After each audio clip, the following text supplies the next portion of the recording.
जयराम जी के प्यारे बच्चों, आप सब लोगों का फिर से स्वागत है हमारे चैनल DCS फिजिक्स में।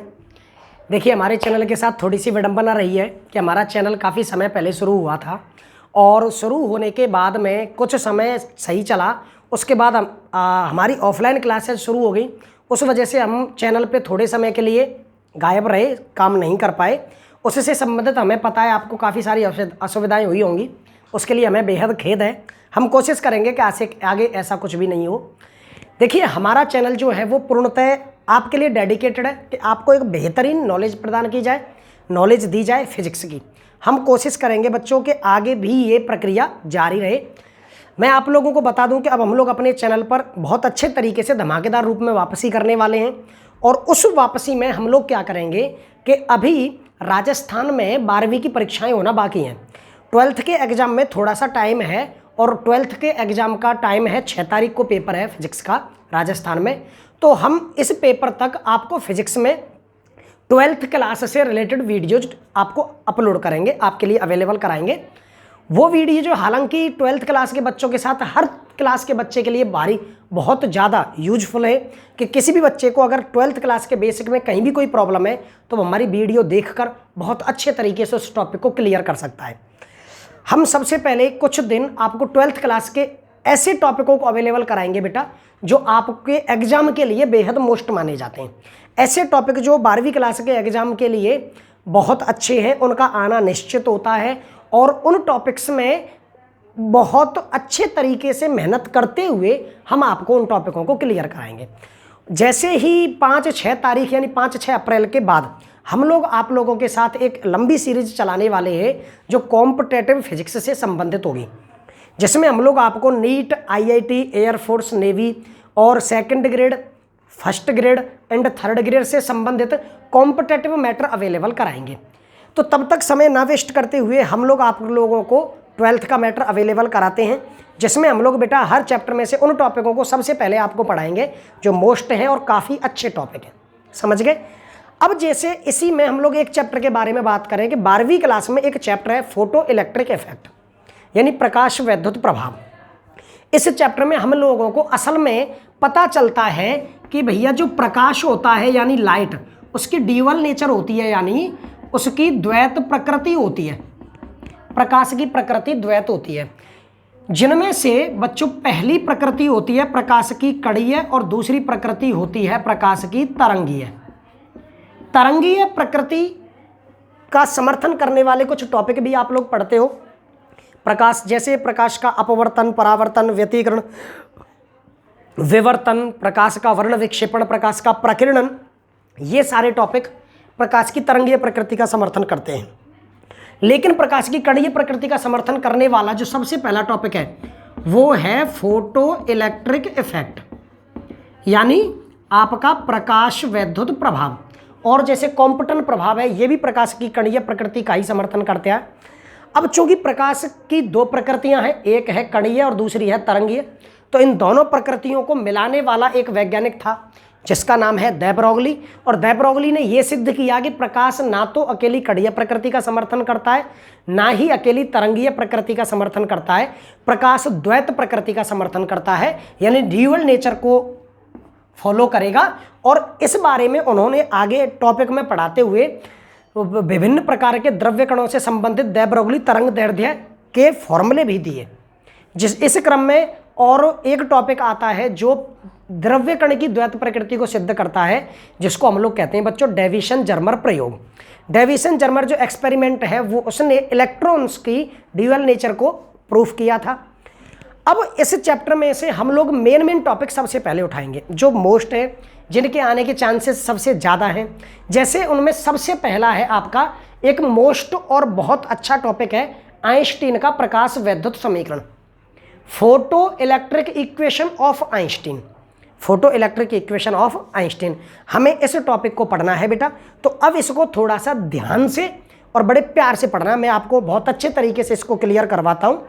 देखिए, हम लोगों को प्रकाश की द्वैत प्रकृति से संबंधित है आइंस्टीन का प्रकाश वैद्युत समीकरण, ये क्या है और इसमें क्या बताया गया। इसको दिया आइंस्टीन नहीं था, जैसा कि इसके नाम से पता चल रहा है। आइंस्टीन ने क्या कहा कि देखो भैया, जैसे प्रकाश वैद्युत प्रभाव होता है, प्रकाश वैद्युत प्रभाव में क्या होता है कि एक निर्वात नली में लगे कैथोड पर प्रकाश आपतित होता है, तो उस कैथोड से प्रकाश से मिली ऊर्जा को ग्रहण करेगा कैथोड। कैथोड में उपस्थित इलेक्ट्रॉन, कैथोड में जो भी इलेक्ट्रॉन उपस्थित है वो आने वाली प्रकाश की ऊर्जा को ग्रहण करते हैं और ऊर्जा को पाकर वो इलेक्ट्रॉन उत्सर्जित होते हैं, जिससे वो इलेक्ट्रॉन गति करेंगे निर्वात नलिका में लगे एनोड की ओर, जिस वजह से परिपथ में एक धारा प्रवाहित होगी, जिसे हम लोग प्रकाश वैद्युत धारा कहते हैं, और इस घटना को कहते हैं प्रकाश वैद्युत प्रभाव। कैथोड पर प्रकाश का आपतित होना, वहां से इलेक्ट्रॉनों का उत्सर्जित होना और उन इलेक्ट्रॉनों का एनोड की ओर गति करके परिपथ में एक अल्पमान की धारा प्रवाहित करना प्रकाश वैद्युत प्रभाव कहलाता है। और इसमें जो धारा प्रवाहित होती है उस धारा का नाम है प्रकाश वैद्युत धारा, फोटो इलेक्ट्रिक करंट। इसी बात को आगे बढ़ाया किसने? आइंस्टीन ने। और इन्होंने इस बात को आगे बढ़ाया क्यों? इसमें एक बड़ा फैक्टर आता है, चूंकि प्रकाश वैद्युत प्रभाव था प्रकाश की कणीय प्रकृति पर आधारित, जिसमें एक इंपॉर्टेंट पॉइंट था फोटोन। फोटोन यानी an packet of an energy, एक ऊर्जा का पैकेट। ठीक है, तो ये कणीय प्रकृति होगी। जब प्रकाश वैद्युत प्रभाव की व्याख्या करने के लिए, क्योंकि हम लोग बहुत पहले से प्रकाश की तरंगीय प्रकृति को पढ़ते हुए आ रहे हैं, तो प्रकाश की तरंग सिद्धांत से, प्रकाश के तरंग सिद्धांत से फोटो इलेक्ट्रिक इफेक्ट यानी प्रकाश वैद्युत प्रभाव की व्याख्या करने की कोशिश की गई, जो हो नहीं पाई। इसलिए फिर एक टॉपिक आया आइंस्टीन का प्रकाश वैद्युत समीकरण, जिसने प्रकाश वैद्युत प्रभाव की व्याख्या की। अब हम लोग शुरू करते हैं मुख्यतः हमारा टॉपिक। आइंस्टीन ने अपने प्रकाश वैद्युत समीकरण में क्या कहा? आइंस्टीन ने बताया कि देखो भैया, ये जैसे मान लो कोई भी धातु पृष्ठ है और इस धातु पृष्ठ में ये कोई भी इलेक्ट्रॉन है जो बद्ध अवस्था में है। ठीक है, अगर आपको इस इलेक्ट्रॉन को मुक्त कराना है तो आपको इस इलेक्ट्रॉन के लिए देनी पड़ेगी ऊर्जा। आप लोगों ने इसको ऊर्जा दे दी E = h μ, जहां म्यू आपतित प्रकाश की आवृत्ति है। म्यू क्या है बेटा? आपतित प्रकाश की आवृत्ति।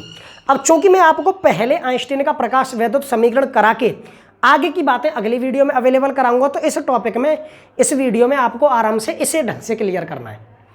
अगर मान लीजिए कि ये कोई भी धातु पृष्ठ है, ये क्या है? कोई भी धातु पृष्ठ है, मेटल सरफेस है, और इसमें कोई भी इलेक्ट्रॉन है जो बाउंडेड पोजीशन में है, बद्ध अवस्था में है। अगर मुझे इसको फ्री कराना है, मुक्त कराना है, तो इसके लिए एनर्जी ट्रांसफर करनी पड़ेगी, ऊर्जा देनी पड़ेगी। अब मैंने इसको जितनी ऊर्जा दी है ना, वो उस ऊर्जा से दो काम होंगे। पहला काम होगा कि ऊर्जा का एक भाग इस इलेक्ट्रॉन को मुक्त कराकर सतह तक ले जाएगा। कहाँ तक ले जाएगा? सतह तक। जितनी ऊर्जा मैंने इलेक्ट्रॉन को दी, उस इलेक्ट्रॉन को मिली उस ऊर्जा से पहले ये इलेक्ट्रॉन मुक्त होगा, यानी सतह तक जाएगा। ऊर्जा के जिस भाग को अवशोषित करके ये इलेक्ट्रॉन सतह तक गया है, उस ऊर्जा के भाग को हम लोग कहते हैं कार्यफलन। क्या कहते हैं बच्चों? कार्यफलन। कार्यफलन ऊर्जा का वह भाग है जिस भाग से इलेक्ट्रॉन मुक्त होता है, यानी सतह तक पहुंचता है। फिर शेष बची ऊर्जा से क्या करेगा? ये गति करेगा। शेष बची ऊर्जा से गति करेगा। शेष बची ऊर्जा इसमें अवशोषित हो जाएगी गतिज ऊर्जा के रूप में। देखो कैसे, मान लो कि इस इलेक्ट्रॉन को मैंने 100 जूल ऊर्जा दी या 100 इलेक्ट्रॉन वोल्ट ऊर्जा दी। मैंने इस इलेक्ट्रॉन को 100 इलेक्ट्रॉन वोल्ट ऊर्जा दी और इसको यहाँ से मुक्त होने के लिए मान लो कि 20 इलेक्ट्रॉन वोल्ट ऊर्जा चाहिए, तो ये 20 इलेक्ट्रॉन वोल्ट को खर्च करेगा और यहाँ से सरफेस पे पहुँच जाएगा। लेकिन बची कितनी? 80 इलेक्ट्रॉन वोल्ट, यानी 80 इलेक्ट्रॉन वोल्ट। अब उस 80 इलेक्ट्रॉन वोल्ट से ये इलेक्ट्रॉन गति करने लगेगा, क्योंकि इलेक्ट्रॉन को ऊर्जा मिलेगी तो वो गति करेगा। उस 80 इलेक्ट्रॉन वोल्ट ऊर्जा से ये गति करेगा, यानी जो 80 इलेक्ट्रॉन वोल्ट ऊर्जा है वो किस में अवशोषित हुई? गतिज ऊर्जा में। किस में? गतिज ऊर्जा में। तो ध्यान रखो, किसी भी इलेक्ट्रॉन को दी गई ऊर्जा, किसी भी इलेक्ट्रॉन को दी गई ऊर्जा दो भागों में बट जाती है। पहला भाग क्या होता है? कार्यफलन, वर्क फंक्शन। इसको फाई नॉट से रिप्रेजेंट करेंगे बच्चों, यानी जितनी भी ऊर्जा मैंने दी उसमें से एक ऊर्जा का भाग इलेक्ट्रॉनों को मुक्त कराता है। तो यहां से एक परिभाषा भी बना सकते हैं हम लोग कि किसी भी धातु पृष्ठ से इलेक्ट्रॉन को मुक्त कराने वाली जो ऊर्जा है, उस ऊर्जा को हम लोग क्या बोलेंगे? कार्यफलन, वर्क फंक्शन। किसी भी मेटल सरफेस से इलेक्ट्रॉन को फ्री कराने के लिए जो रिक्वायर्ड एनर्जी है, जो एनर्जी चाहिए हमें, उसी एनर्जी को हम लोग क्या कहते हैं, कार्यफलन। दूसरा जो भाग बचेगा उस भाग से इलेक्ट्रॉन गति करेगा, यानी काइनेटिक एनर्जी 1/2mv²। अब तुम सोचो कि दी गई ऊर्जा कितने भागों में बटी है, 2 भागों में। अतः तो अब इस टॉपिक को शुरुआत करो कि किसी भी इलेक्ट्रॉन को दी गई जो ऊर्जा है, दी गई ऊर्जा 2 भागों में बट जाती है। पहला भाग होता है बच्चों कार्यफलन और दूसरा भाग क्या होता है, गतिज ऊर्जा। ठीक है, वो समझो कि 100 मिली, 100 में से 20 से वो सरफेस पे पहुंचा तो 80 से गति करेगा। तो जितनी ऊर्जा मिलेगी वो 2 भागों में। जिस ऊर्जा से वो मुक्त होकर सतह पर पहुंचेगा वो कौन है, कार्यफलन, और बाकी की ऊर्जा से गति करेगा तो वो कौन है, गतिज ऊर्जा।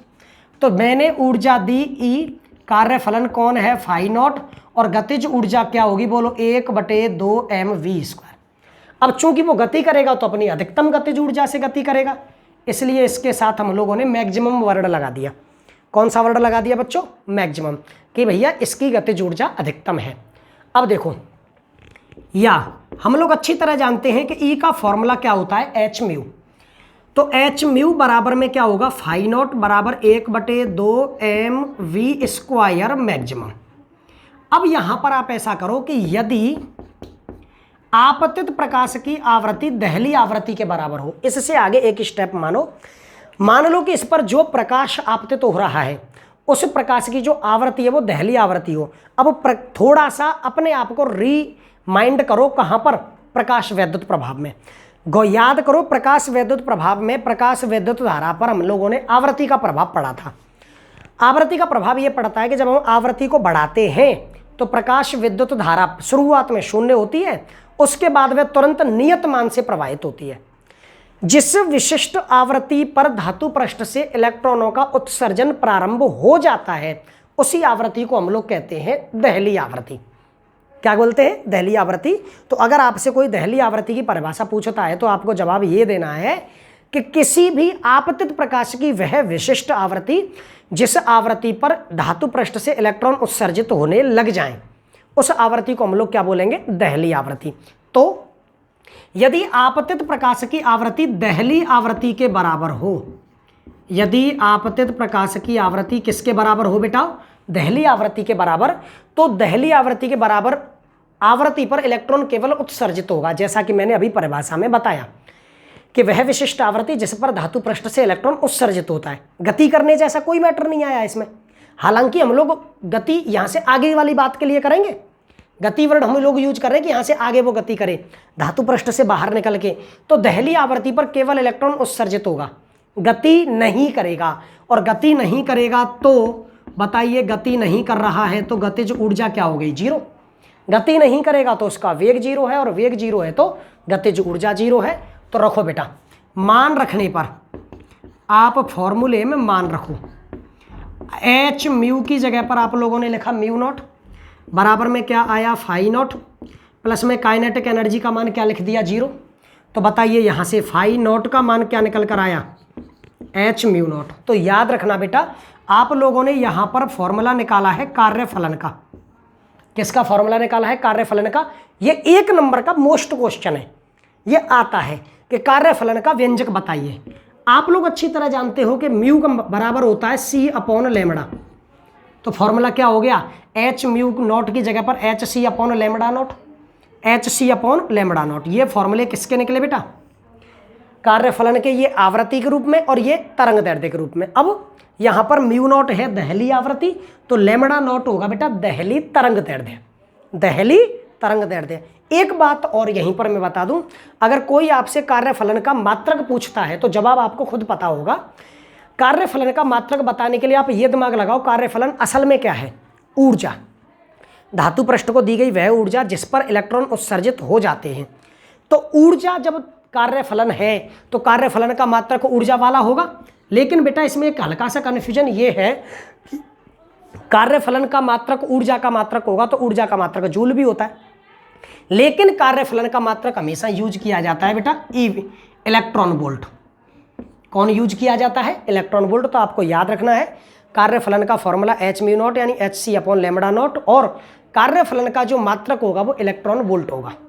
कार्यफलन का मात्रक क्या होगा? Electron volt. अब इसको उठा के इसमें रखो, जैसे इसको डाल दो समीकरण नंबर 1, तो आप फाई नॉट का मान आप बेटा समीकरण 1 में रखोगे। फाई नॉट का मान समीकरण 1 में रखने पर, बीच में एक बात बता दूं बेटा, देखो हमारे चैनल पर आप लोगों को नॉलेज मिल सकती है, दिखावा नहीं मिलेगा। आप लोगों को ऐसा लग सकता है कि हमारे चैनल पे एक बाहरी आडंबर नहीं है, जैसे स्मार्ट बोर्ड नहीं है, कुछ नहीं है। नॉलेज की 100% गारंटी है। बाकी हमारे पास जो भी जरूरी संसाधन है हम उन्हीं से आप लोगों को नॉलेज प्रोवाइड कराएंगे। तो आप फाई नॉट का मान उठाकर समीकरण 1 में रखो बेटा, तो एच म्यू बराबर में क्या हो गया? H mu naught. Phi naught का मान क्या लिख दिया? एच म्यू नॉट प्लस में 1/2 mv² मैक्सिमम। ठीक है, आप इसको इधर ट्रांसफर करो बेटा, तो H mu minus H mu not बराबर में 1/2 mv² मैक्सिमम। ठीक है, अब इन दोनों में से कौन कॉमन आया बेटा? एच। तो फॉर्मूला क्या बनेगा? म्यू माइनस म्यू नॉट बराबर में 1/2 mv² मैक्सिमम। यहाँ पर हम लोगों ने एक फॉर्मूला निकाला है बेटा। असल में ये जो फॉर्मूला निकल कर आया है H mu minus mu naught बराबर 1/2 mv² मैक्सिमम। ठीक है, ये जो फॉर्मूला निकल कर आया है इसी को कहते हैं आइंस्टीन का प्रकाश वैद्युत समीकरण। इसे आइंस्टीन का क्या बोलते हैं बेटा? प्रकाश वैद्युत समीकरण कहते हैं, यानी photo electric equation of Einstein for photo electric effect. इसे आइंस्टीन का प्रकाश वैद्युत समीकरण कहते हैं। इसको निकालने के लिए ज़्यादा टेंशन नहीं लेनी है। क्या करना है बेटा? किसी भी धातु पृष्ठ को दी गई ऊर्जा 2 भागों में बटेगी। एक भाग धातु पृष्ठ से इलेक्ट्रॉन को मुक्त कराएगा, सतह तक लेकर जाएगा, उस भाग को कार्यफलन कहेंगे। शेष भाग से इलेक्ट्रॉन गति करने लगेगा, यानी गतिज ऊर्जा। तो दी गई ऊर्जा कार्यफलन प्लस गतिज ऊर्जा होगी। दी गई ऊर्जा ई है, कार्यफलन फाई नॉट है, गतिज ऊर्जा 1/2 mv² मैक्सिमम। ई का फॉर्मूला एच म्यू। अगर मान लो आपतित प्रकाश की आवृत्ति दहली आवृत्ति के बराबर है तो इलेक्ट्रॉन केवल उत्सर्जित होता है, गति नहीं करता, इसलिए बेटा इसकी गतिज ऊर्जा 0 हो जाएगी। तो फाई नॉट बराबर एच म्यू नॉट आया, H C upon lambda naught आया। ये कार्यफलन का फॉर्मूला है जिसका मात्रक हमेशा इलेक्ट्रॉन वोल्ट होगा। इसको उठा के यहाँ पे रखा तो एच म्यू बराबर H mu not plus ½ mv² maximum. बेटा इसको ट्रांसफर करेंगे तो फॉर्मूला निकलेगा H mu minus mu naught बराबर 1/2 mv² मैक्सिमम। इसको कहेंगे आइंस्टीन का प्रकाश वैद्युत समीकरण। इस अकेले फॉर्मूले से पूरे प्रकाश वैद्युत प्रभाव की व्याख्या हो जाती है, जबकि तरंग सिद्धांत प्रकाश वैद्युत प्रभाव की व्याख्या नहीं कर पाता। प्रकाश वैद्युत प्रभाव की व्याख्या तरंग सिद्धांत नहीं कर सकता। क्यों? क्योंकि तरंग सिद्धांत तरंग प्रकृति पर आधारित है, प्रकाश वैद्युत प्रभाव प्रकाश की कणीय प्रकृति पर आधारित है, इसलिए उसकी व्याख्या नहीं होती है, जबकि ये कर देता है। ये सार्वभौमिक सत्य टॉपिक है। अब मैं इसको अगर आगे बढ़ाऊं तो देखो बेटा, चूंकि आप सब लोग जानते हो, अगर मैं इसमें आगे और फॉर्मूले निकलवाऊं, आवृत्ति म्यू बराबर बोलो क्या होता है? C upon lambda. तो फिर बताइए दहली आवृत्ति का फॉर्मूला क्या होगा? C upon lambda naught. इनको रखो तो फिर बेटा H C upon lambda minus C upon lambda naught बराबर में 1/2 mv² maximum. All right, H C को इधर कॉमन ले लिया तो बेटा H C 1 upon lambda minus 1 upon lambda naught बराबर में 1/2 mv² मैक्सिमम। ठीक है, यानी अगर कहीं पर जरूरत पड़े कि आप तरंग दैर्ध्य और गतिज ऊर्जा में फॉर्मूला यूज करना चाहें तो ये यूज करेंगे। अब इसमें प्रकाश वैद्युत प्रभाव में एक शब्द और आता है, निरोधी विभव। अब उस निरोधी विभव का फॉर्मूला भी मैं यहाँ पर कॉन्टेक्ट में लाऊंगा। निरोधी विभव क्या था बेटा? कि आपतित जब जो प्रकाश वैद्युत प्रभाव था उसमें इलेक्ट्रोडों पर आपतित वह निवेशी वोल्ट था, इलेक्ट्रोडों पर लगाई गई वह निवेशी वोल्ट था जिस पर प्रकाश वैद्युत धारा 0 हो जाए। इलेक्ट्रोडों पर लगाया गया वह ऋणात्मक विभव, वह नेगेटिव वोल्टेज जिस पर बेटा प्रकाश वैद्युत धारा 0 हो जाए, उसको कहते हैं निरोधी विभव। तो अगर मैं यहाँ पर निरोधी विभव का फॉर्मूला जोड़ना चाहूँ तो कैसे जोड़ूंगा? तो देखिए बेटा, अब आप लोगों ने प्रकाश वैद्युत प्रभाव में निरोधी विभव का फॉर्मूला अच्छी तरह पढ़ा है कि उसमें गतिज ऊर्जा 1/2 mv² मैक्सिमम बराबर होता है EV0, जहां पर E इलेक्ट्रॉन का आवेश है और V0 कौन है बेटा, निरोधी विभव। EV0 तो यहां पर रखो, तो बेटा मान रखने पर तो HC 1/λ माइनस 1/λ0 बराबर इसकी जगह पर क्या लिख दिया आपने, EV0। बेटा अब इसको पलट दोगे तो EV0 बराबर HC 1/λ माइनस 1/λ0। यहाँ से V0 का मान निकालना है आपको, तो V0 निकालने के लिए E को इधर डिवाइड करना पड़ेगा, HC/E 1/λ माइनस 1/λ0। अब देखो इसमें H is a constant that called Planck constant, यानी H प्लैंक नियतांक है, C है प्रकाश का वेग, E है एक इलेक्ट्रॉन का आवेश। सबके मान है, प्लैंक नियतांक का मान भी होता है सीधा गणितीय, C का मान भी होता है 3 × 10⁸, E 1.6 × 10⁻⁻19। इन सब का अगर तुम मान रखोगे तो बेटा इसकी एक वैल्यू निकल कर आती है, और वो वैल्यू क्या है, 1 2 3 4 5। HC/E को जब तुम गणना करोगे, क्योंकि प्लैंक नियतांक 6.63 वाला, तो अब सबके मान लिख के जब तुम गणना करोगे तो उत्तर आएगा 1 2 3 4 5, यानी 12,345, और फॉर्मूला 1/λ माइनस 1/λ0। ये फॉर्मूला बेटा आप लोगों ने किसका निकाला है, निरोधी विभव का। किसका, निरोधी विभव का। अब चूंकि निरोधी विभव तो विभव है, इसलिए इसकी गणना किस में होगी बेटा, वोल्ट में। किस में होगी, वोल्ट में। ये था प्रकाश वैद्युत प्रभाव की व्याख्या के लिए बनाया गया आइंस्टीन का प्रकाश वैद्युत समीकरण। आइंस्टीन ने असल में वो चीज बनाई थी जो बड़ा कन्फ्यूजन क्लियर करती है। तरंग सिद्धांत कहता है कि प्रकाश की तरंगीय प्रकृति होती है, प्रकाश वैद्युत प्रभाव कहता है कि प्रकाश की कणीय प्रकृति होती है। ठीक है, अब इनके बीच में सामंजस्य कैसे बैठे। तरंग सिद्धांत को जब प्रकाश वैद्युत प्रभाव के साथ मिलाया गया तो तरंग सिद्धांत प्रकाश वैद्युत प्रभाव की व्याख्या कर नहीं पाया, उसके लिए आइंस्टीन ने ये दिया। इससे हम लोग प्रकाश वैद्युत प्रभाव की व्याख्या आराम से कर देते हैं, और जब प्रकाश वैद्युत प्रभाव की व्याख्या हो जाती है तो हमारा जो साइंस का जो एरिया है ना, हमारी जो साइंस है उसमें एक नई आशा जगती है। एक आशा ये पैदा होती है कि हो सकता है प्रकाश की प्रकृति द्वैत हो। अगर ये टॉपिक यानी आइंस्टीन प्रकाश वैद्युत प्रभाव की व्याख्या नहीं करते तो बेटा यकीन मानो प्रकाश की प्रकृति द्वैत सिद्ध भी नहीं होती कभी। Dual nature of the light कभी भी प्रूफ नहीं होती। क्यों? क्योंकि जब इसने प्रकाश वैद्युत प्रभाव की व्याख्या कर दी तब लोगों को लगा कि हाँ प्रकाश वैद्युत प्रभाव सही हो सकता है। फिर इसमें रिसर्च आगे हुई तो आगे मैक्स प्लांक भी आए, दे ब्रोगली भी आए, और दे ब्रोगली ने वास्तव में सिद्ध किया कि प्रकाश की प्रकृति द्वैत होती है। प्रकाश के साथ साथ प्रत्येक द्रव्य कण की प्रकृति भी द्वैत होती है, जिसको सिद्ध किया गया डेविसन जर्मर प्रयोग में इलेक्ट्रॉन को यूज करके। समझ गए? तो मैं आशा करता हूं बेटा आप लोगों को ये टॉपिक समझ में आया होगा। आप लोग इसको ढंग से देखें, ढंग से पढ़ें, और यहाँ से आगे वाले मैटर को हम लोग अब अगली वीडियो में बढ़ाएंगे। आज की क्लास में हम लोग इतना ही आप लोगों को साथ शेयर करते हैं। इससे आगे का मैटर अगली वीडियो में मिलेगा, बट यकीन रखो रेगुलर मिलेगा।